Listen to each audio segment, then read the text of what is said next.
చంద్రబాబు నాయుడు గారు తీసుకొచ్చినటువంటి red book రాజ్యాంగం, పొలిటికల్ గవర్నెన్స్ రాష్ట్రంలో ఎలాంటి అరాచకాలకి కారణమవుతున్నాయో ఈ 15 నెలల చంద్రబాబు నాయుడు గారి పాలనలో రాష్ట్ర ప్రజలందరూ కూడా చూస్తూ ఉన్నారు.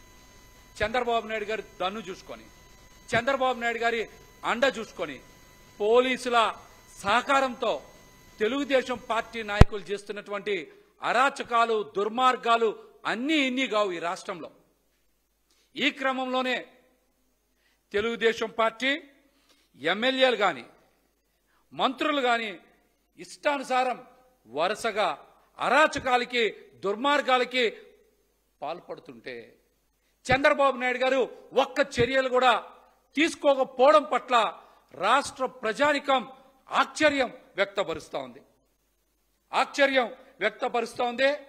తెలుగుదేశం అనే డర్టీ పార్టీకి చెందినటువంటి ఎమ్మెల్యేలు, మంత్రులు చేస్తున్నటువంటి గలీజ్ పనులు చూసి ప్రజల ఆగ్రహంతో రగిలిపోతున్నారని, ప్రజల్ని డైవర్ట్ చేయడానికి చంద్రబాబు నాయుడు గారు కేబినెట్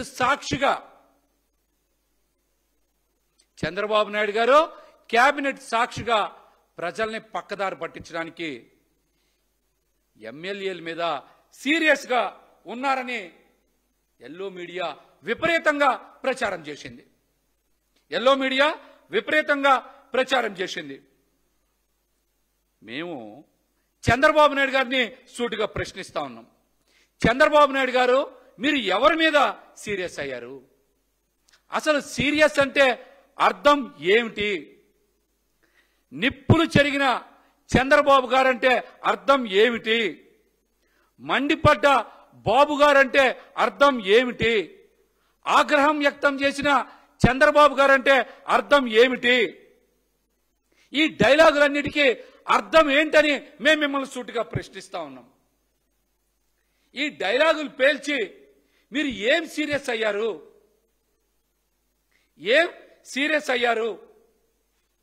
ఈ 15 నెలల కాలంలో చంద్రబాబు గారు అరాచకాలు, అన్యాయాలు చేసినటువంటి తెలుగుదేశం పార్టీ నాయకుల మీద ఒక్కటంటే ఒక్క చర్య అయినా తీసుకున్నారా?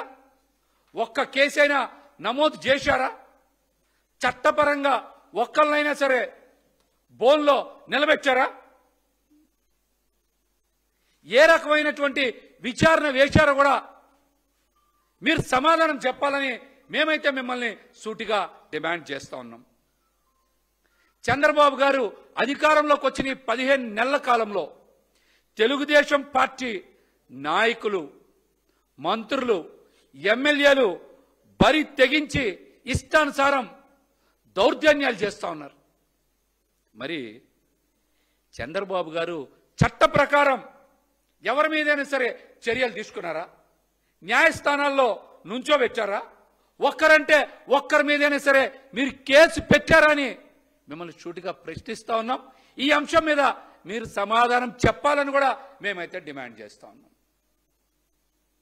గత వారం రోజులుగా అయితే తెలుగుదేశం పార్టీ ఎమ్మెల్యేలు, మంత్రులు చేస్తున్నటువంటి అరాచకాలు, దారుణాలు, అక్రమాలు, చట్ట విరుద్ధంగా వారు చేస్తున్నటువంటి పనుల మీద పుంకాలుగా వార్తలు బయటకు వస్తా ఉన్నాయి. ఈ విషయంలో చంద్రబాబు గారు ఏం చర్యలు తీసుకున్నారో సమాధానం చెప్పగలరా? ఫారెస్ట్ అధికారుల మీద నేరుగా దాడులు చేసినటువంటి శ్రీశైలం ఎమ్మెల్యే బుడ్డా రాజశేఖర్ రెడ్డి మీద మీరు ఏం చర్యలు తీసుకున్నారు? ఎస్సీ ఎస్టీ అధికారుల మీద దాడులు చేసి కిరాతకంగా వ్యవహరిస్తే ఆ ఎమ్మెల్యేని ఏమన్నా జైల్లో పెట్టారా? ఆయన చేసినటువంటి నేరానికి ఏం సెక్షన్లు పెట్టారు మీరు?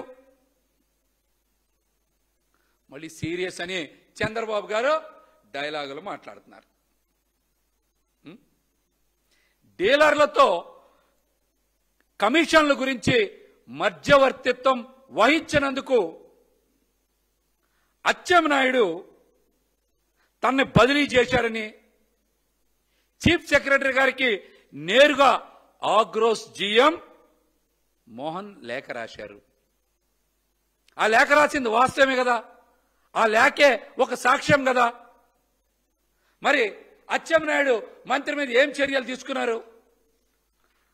కనీసం దర్యాప్తుకైనా ఆదేశించారా? మరి ఆయన ఎవరి మీద సీరియస్ అయినట్టు? శ్రీకాంత్ రౌడీ షీటర్కి పెరోల్ ఇవ్వాలని నెల్లూరు ఎమ్మెల్యే కోటంరెడ్డి శ్రీధర్ రెడ్డి, గూడూరు ఎమ్మెల్యే పాశం సునీల్ కుమార్ తప్పుడు సిఫార్సు లేఖలు ఇచ్చారు.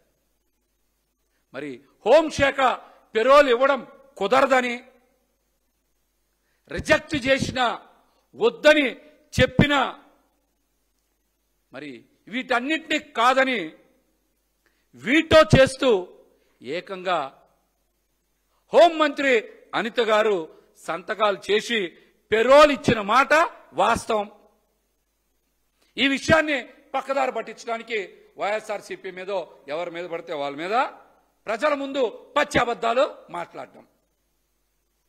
మరి ఈ అంశం మీద మరి మా దగ్గర ఆధారాలు ఉన్నాయి. వైఎస్ఆర్సీపీ సోషల్ మీడియాలో కూడా మరి ఇవన్నీ కూడా బయట పెట్టాం. పెరోల్ ఇవ్వద్దని 16/7/2025 హోంశాఖ విడుదల చేసినటువంటి లేఖ ఇది. వారు రిజెక్ట్ చేసినటువంటి లెటర్ ఇది, ఉత్తర్వులు. కానీ ఇవన్నిటినీ కాదని చెప్పి 37న మరి పెరోల్ ఇవ్వమని రౌడీ షీటర్ శ్రీకాంత్కి ఆదేశాలు ఇచ్చినటువంటి హోంశాఖ మంత్రి మీద, అధికారుల మీద, అనిత గారి మీద మరి ఏం చర్యలు తీసుకున్నారు, ఏం సీరియస్ అవుతున్నారో కూడా చంద్రబాబు నాయుడు గారు సమాధానం చెప్పాలి. నిప్పుల్లా నిజాలు బయటకు వస్తూ ఉన్నాయి. చంద్రబాబు నాయుడు గారు మాత్రం సినిమా డైలాగులు వేస్తున్నాడు. చంద్రబాబు నాయుడు గారు సీరియస్ అంట. ఏం సీరియస్ మీరు చెప్పండి. ఒక్కళ్ళ మీదైనా సరే చర్య తీసుకునే దమ్ము, ధైర్యం చంద్రబాబు నాయుడు గారికి ఉందా? మరి గుంటూరు ఎమ్మెల్యే నజీర్ అహ్మద్ అసభ్య చేష్టలు చేస్తూ మరి సోషల్ మీడియాలో పెద్ద ఎత్తున ఆ వీడియోలు వైరల్ అయితే మరి ఎమ్మెల్యే నజీర్ అహ్మద్ మీద మీరు ఏం చర్యలు తీసుకున్నారు? ఆ వ్యవహారం బయట పెట్టారనేటువంటి అపోహతో ఒక మహిళని ఇష్టానుసారం వేధింపులకు గురి చేస్తే, ఆ మహిళ కూడా ఆత్మహత్య ప్రయత్నం చేస్తే, పాల్పడితే మరి ఎక్కడైనా సరే ఆ మహిళకి మీరు రక్షణగా ఉన్నారా? చెప్పండి. మహిళకి ఎక్కడైనా రక్షణగా ఉన్నారా? వేధింపులకు గురి చేసి అసభ్య చేష్టలకు పాల్పడినటువంటి నజీర్ అహ్మద్ మీద, ఎమ్మెల్యే నజీర్ అహ్మద్ మీద మీరు ఎందుకు చర్యలు తీసుకోలేదు?